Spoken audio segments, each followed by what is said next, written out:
নমস্কাৰ এইখিনি আলোচনা কৰিম আমি অলপ পাছত কিন্তু তাৰ আগতে কেইটামান টপিক ৰৈ গৈছিল আৰু বহুত বেছি ইম্পৰ্টেণ্ট হয় ঠিক আছে যোৱাকালি আমি ফাইনেল সেশনটো দিছিলোঁ কিন্তু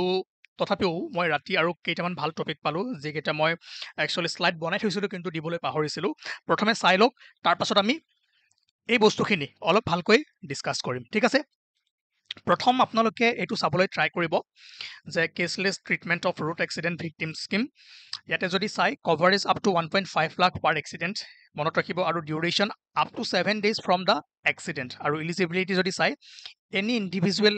ইনজুৰ্ড ইন এ ৰোড এক্সিডেণ্ট এইটো বস্তু মনত ৰাখিব এই তিনিটা বস্তু যদি আপোনালোকে চাই তেনেহ'লে ইয়াৰ পৰা এটা কুৱেশ্যন বনিব পাৰে এইটো মনত ৰাখিব যে national health authority NHA shall be the implementing agency for the program in coordination with police, hospitals and state health agency etc. ঠিক আছে এইটো ইম্পৰ্টেণ্ট হ'ব মই কুৱেশ্যন এটা দি দিম আপোনালোকে কুৱেশ্যনটো প্ৰেক্টিছ কৰিব অ'কে বাছ ওপৰে পৰা পইণ্টখিনি চাওক যদি প্ৰশ্ন আহে আৰামছে কৰিব পাৰিব তাৰ পাছত হিউমেন ডেভেলপমেণ্ট ৰিপৰ্ট 2025 ৰিলিজ হৈছিলে আৰু ইয়াৰ যদি থিমটো মনত ৰাখিব a matter of choice people and possibilities in the age of AI বাকী ইণ্ডিয়াৰ ৰেংক যদি চাই 130 চাওক হিউমেন ডেভেলপমেণ্ট ৰিপৰ্ট 2025 ওলাইছে কিন্তু ৰেংকসমূহ দিয়া হৈছে 2023 ঠিক আছে এই বস্তুটো আপোনালোকে খেলি মেলি নকৰিব হ'ব ইণ্ডিয়াৰ ৰেংক 130 2022 আছিলে আপোনাৰ 133 এইটো মনত ৰাখিব আৰু বাকী যদি কাউণ্ট্ৰি চাই ইণ্ডিয়া আৰু বাংলাদেশ 130 ভূটানৰ ৰেংক ইণ্ডিয়াতকৈ ভাল 125 দেন মালদ্বীপছ 93 শ্ৰীলংকা 89 আৰু ইৰাণৰ 75 ঠিক আছে এই পইণ্টছখিনি আপুনি মনত ৰাখিব বাকী আমাৰ ইণ্ডিয়াৰ ৰেংক পাকিস্তান আৰু নেপালতকৈ কি হয় ভাল হয় হ'ব এই বস্তু মনত ৰাখিব আফগানিস্তান পাকিস্তান আৰু নেপাল দেন এইটো জানে যে free trade agreement India UK recently নিউজত আছিলে আৰু কিছুমান বস্তু চাই থ'ব যে UK এক্সপৰ্টছ টু ইণ্ডিয়া কি এক্সপৰ্ট কৰে আৰু ইণ্ডিয়াই UK লৈ কি এক্সপৰ্ট কৰে আৰু এই বস্তুটো মনত ৰাখিব যে আমাৰ ট্ৰেড ছাৰপ্লাছ হয় ঠিক আছে আমি বেছিকৈ এক্সপৰ্ট কৰোঁ UK লৈকে সেই বস্তুটো আপোনালোকে ষ্টেটমেণ্টত যদি কেতিয়াবা দিয়ে মনত ৰাখিব হ'ব আৰু ইয়াতে লিষ্ট আউট কৰা আছে এবাৰ পঢ়ি দিয়ক হৈ যাব দেন জেডমৰ টানেল বা যিটো সোণমাৰ্গ টানেল ইনগ্ৰেট হৈছিলে এইটো এবাৰ চাই থৈ দিব যে আপোনাৰ গগনগিৰ আৰু সোণমাৰ্গক কানেক্ট কৰিব এইটো আপোনালোকে জানে এখন কাৰ্গিলৰ পৰা দ্ৰাছ তেনেকৈ এইটো আপোনাৰ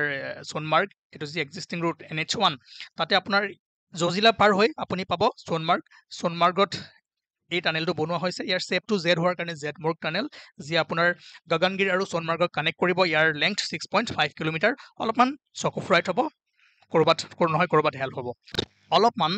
ষ্টাৰলিংকৰ বিষয়ে চাব পাৰে কুৱেশ্যন দিব পাৰে যে Starlink a satellite network developed by SpaceX to provide low' cost internet to remote areas লগতে ইয়াৰ অৰ্বিট চাব Starlink satellite orbit approximately 550 kilometre above low' earth orbit হ'ব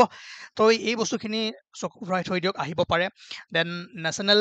টেকন'লজি ডে যিটো প্ৰত্যেক বছৰে 11 মে'ত পতা হয় আৰু এই দিনটোৰ ছিগনিফিকেণ্ট আপোনালোকে জানে যে May 11, 1998ত যি পোখৰণ নিউক্লিয়াৰ টেষ্ট হৈছিলে আৰু এই ছাকচেছফুল ডেটোৰ পৰাই নেশ্যনেল টেকন'লজি ডে পালন কৰা হয় আৰু 2024ৰ যিটো থিম সেইটো হৈছে আপোনাৰ যন্ত্ৰ Yugantar for advancing new technology research and acceleration ঠিক আছে লগতে আপোনালোকে গুকেশৰ বিষয়ে জানে ডি গুকেশ ৱৰ্ল্ডৰ য়ংগেষ্ট চেছ চেম্পিয়ন হয় 18 ইয়াৰ্ছত তেওঁ জয়ী হৈছিলে ঠিক আছে ডিং লেৰানক হৰুৱাইছিলে ফাইনেলত এইটো আপোনালোকে চাই থ'ব আৰু অসমৰ যিখিনি গভৰ্ণৰ আছে গভৰ্ণৰৰ লিষ্টখন এবাৰ চাবলৈ ট্ৰাই কৰিব Mohammed Saleh Akbar Hydari Ronald Francis Lodge Shri Prakasa Jairam Das Daulatram Syed Fazl Ali এই পাঁচজন অলপমান চাব ক্ৰনলজিকেলি মিলাবলৈ দিব পাৰে হ'ব তো এইখিনি টপিক আমাৰ ৰৈ গৈছিলে ইম্পৰ্টেণ্ট সেইকাৰণে মই আজি এবাৰ আপোনালোকক দি দিলোঁ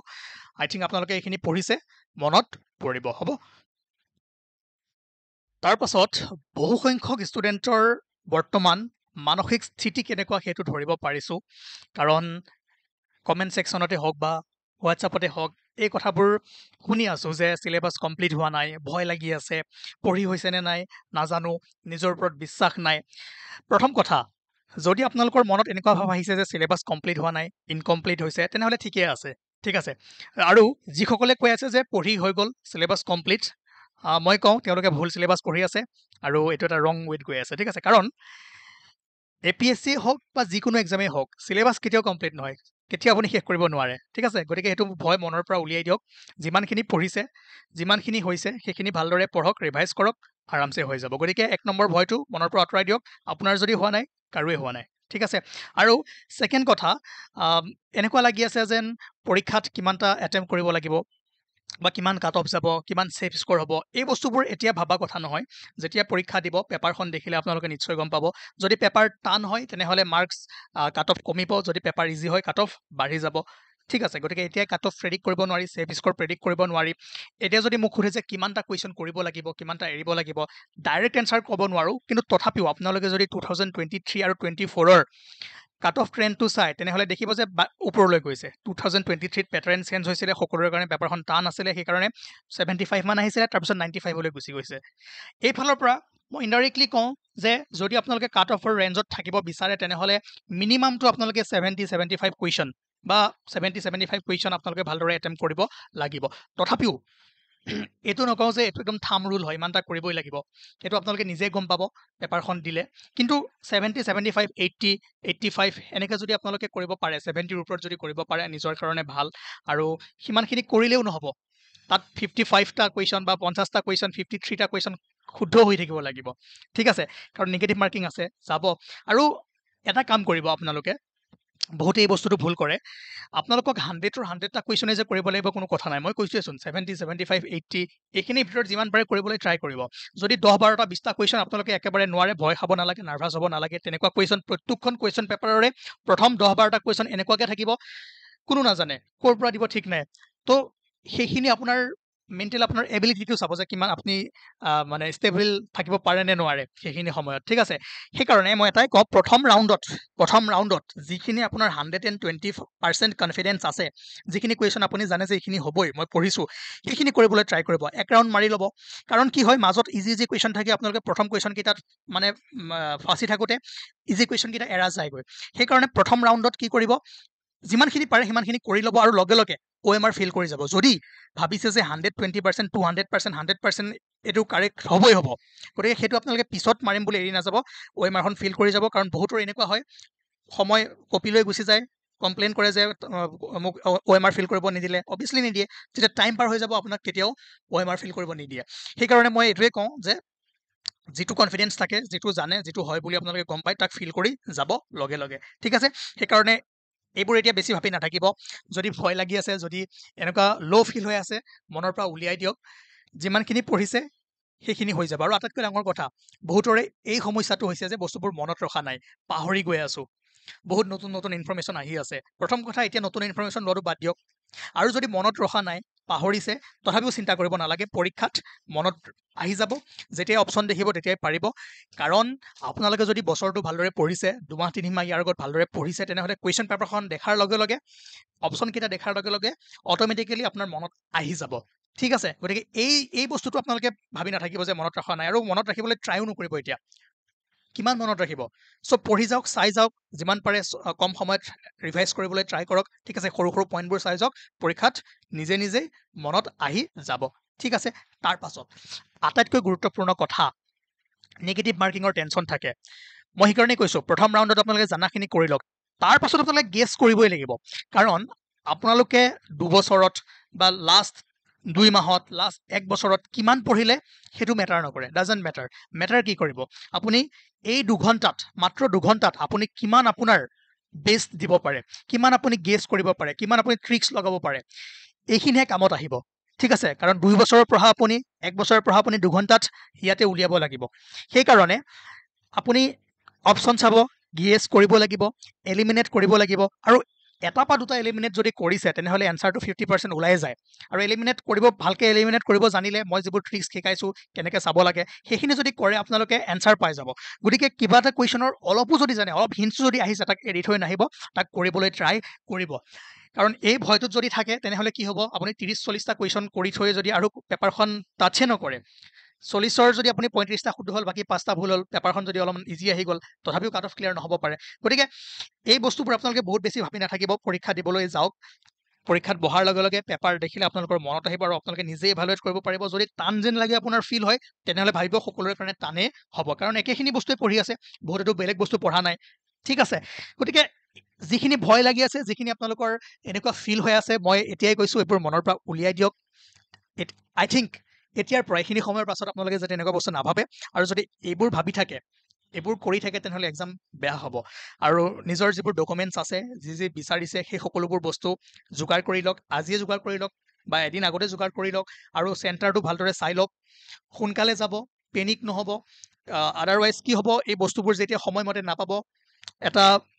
মানে মাইণ্ডত এটা ট্ৰাবুল ক্ৰিয়েট হ'ব, আৰু এইটো হোৱাৰ লগে লগে পৰীক্ষাত আপোনালোকৰ এফিচিয়েঞ্চি কমি যাব। সেইকাৰণে ধ্যান চিয়ান কৰক, আৰু যদি মন চন বেয়া লাগিছে, ইয়াৰফোন লগাওক, গান চান শুনক, অলপমান খোজ কাঢ়ক, বাট চিল থাকক, এনভাইৰনমেণ্ট এটা ৰাখক, ঠিক আছে? বহুত বেছি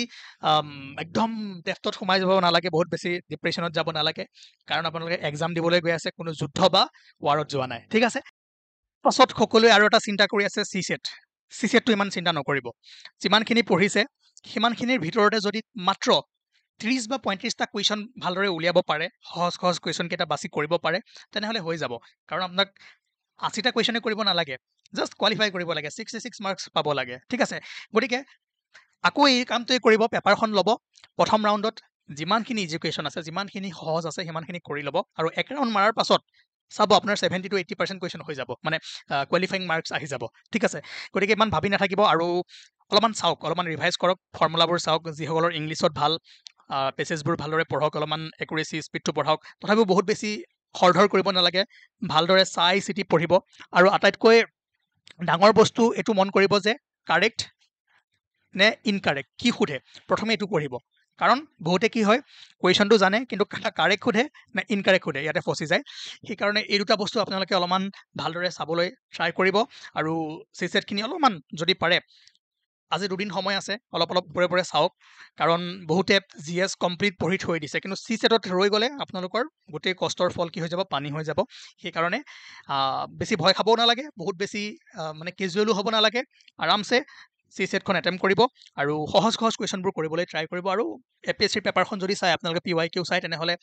এইখিনি বস্তুটো আপোনালোকে ধুনীয়াকৈ ধৰিব পাৰিবই, ঠিক আছে? যে ইজি কুৱেশ্যন আহে, ক্লিয়াৰ কৰিব পাৰা, কাট অফ ক্লিয়াৰ কৰিব পাৰা, কোৱালিফাই কৰিব পাৰা, মাৰ্কছখিনি আপোনালোকে ধুনীয়াকৈ উঠাব পাৰিব, ঠিক আছে? চ' যিখিনি মই পইণ্টছ কৰিলোঁ, আপোনালোকে ভালদৰে মনত ৰাখক যে কাৰেক্ট ইনকাৰেক্ট, GS পেপাৰ 1, 2 দুইখনতে এই বস্তুটো চাব, কাৰেক্ট সোধে নে ইনকাৰেক্ট সোধে, ঠিক আছে? GS পেপাৰ 2ত এই বস্তুটো ইমান ভালদৰে নাহিব, কিন্তু GS পেপাৰ 1ত আপোনালোকক কাৰেক্ট ইনকাৰেক্ট বহুত খেলি মেলি লগাই দিব, কাৰণ এইটোৱেই হ'ল আপোনাৰ পৰীক্ষা, ইয়াকে কয় এক্সাম। কিমান পঢ়িছে তাতকৈ চাব আপুনি, কিমান আপুনি কনচিয়াছ হয়, কিমান মন দিব পাৰে, কিমান আপোনাৰ ষ্টেবিলিটি আছে, এইটো আপোনালোকৰ কি হ'ব, তাত এক্সাম হ'ব, ঠিক আছে? গতিকে পৰীক্ষা এনেকুৱাই, চিন্তা কৰিব নালাগে, আপোনালোকে বহুতে বহুতবাৰ দিছে, ক্লিয়াৰো কৰিছে, আৰু যিসকল নতুনকৈ আহিছে তেওঁলোকে বিশেষকৈ এই ভিডিঅ'টো ভালদৰে চাব, আৰু তেওঁলোকৰ কাৰণে মই আশা কৰোঁ এই কথাখিনিয়ে বহুত কামত দিব। গতিকে আকৌ লগ পাম আমি, এণ্ড ভালদৰে পৰীক্ষা দিয়ক, অল দ্য বেষ্ট, সকলোৰে ভাল হওক, এইটোৱে আশা কৰোঁ। Thank U.